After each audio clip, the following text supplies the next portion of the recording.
கிறிஸ்துவுக்குள் பிரியமுள்ள சகோதர சகோதரிகளே, பலன் தரும் தெய்வன் எபிசோட் 1359 கர்த்தரை துதிக்கிறேன், மகிமைப்படுத்துகிறேன். இந்த நாளிலும் நீதிமொழிகள் 13ஆம் அதிகாரம் 12வது வசனத்தை நான் உங்களுக்காக வாசிக்கின்றேன். நெடுங்காலமாய் காத்திருத்தல் இருதயத்தை இளைக்க பண்ணும், விரும்பினது வரும்போதோ ஜீவ விருட்சம் போல் இருக்கும். நெடுங்காலமாய் காத்திருக்குதல் இருதயத்தை இளைக்க பண்ணும், விரும்பினது வரும்போதோ ஜீவ விருட்சம் போல் இருக்கும். ஆண்டவர் எனக்கு அற்புதம் செய்யவில்லையே, என் வாழ்க்கையிலே நான் எவ்வளவோ பரிசுத்தமாய் வாழ்கின்றேன், இன்னும் என் அற்புதம் எனக்கு கிடைக்க வேண்டிய காரியங்கள் தடையாகி வந்து கொண்டிருக்கிறதே என்று கலங்கி நிற்கிற மகனே, மகளே, சகோதரனே, சகோதரியே, உனக்காகத்தான் இந்த செய்தி. நெடுங்காலமாய் காத்திருக்குதல் ஒரு வேளை உன் இருதயத்தை சோர்வுக்குள்ளாக்கலாம், இளைக்க பண்ணலாம். ஆனால் நீ விரும்பினது வருகிற பொழுது அது ஜீவ விருட்சம் போல் இருக்கும், என்றென்றைக்கும் அழியாத ஒன்றாக இருக்கும். எதை நீ விரும்புகிறாய்?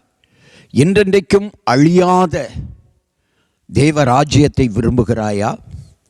அழிந்து போகக்கூடிய இந்த உலகத்தினுடைய காரியங்களை விரும்புகிறாயா? உன்னுடைய காரியமாக இருந்தாலும் காத்திரு. கர்த்தருக்கு காத்திருக்கிறவர்கள் புது பலன் அடைவார்கள்.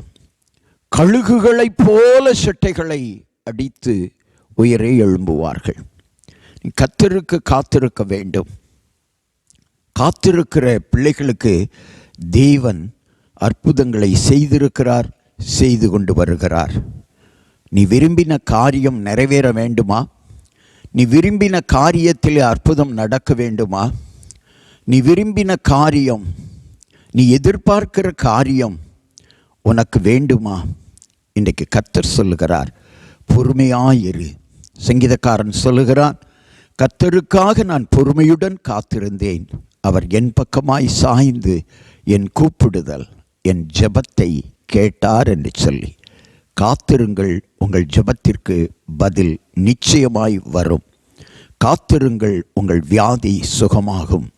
காத்திருங்கள், உங்கள் தொழில், உங்கள் வியாபாரம், உங்கள் கடை, உங்கள் பிள்ளைகள் எல்லாரும் ஆசீர்வதிக்கப்படுவார்கள். கண்களை மூடி ஜெபிக்கலாம். எங்களை நேசிக்கிற நல்ல தகப்பனே, நெடுங்காலமாய் காத்திருக்குதல் இருதயத்தை இளைக்க பண்ணும், விரும்பினது வரும்போதோ அது ஜீவ விருட்சத்தை போலிருக்கும் என்று வேதம் சொன்ன இந்த வார்த்தைகளை கைக்கொள்ள போகிற ஒவ்வொருவருக்காக ஜெபிக்கிறேன்.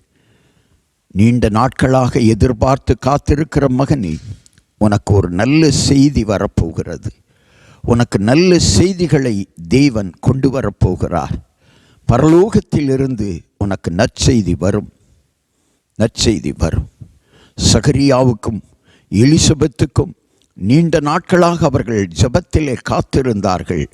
பரலோகத்திலிருந்து உன் வேண்டுதல் கேட்கப்பட்டது என்று சொல்லி நற்செய்தி வந்ததைப் போல உனக்கும் விரைவில் நல்ல செய்தி வரும்.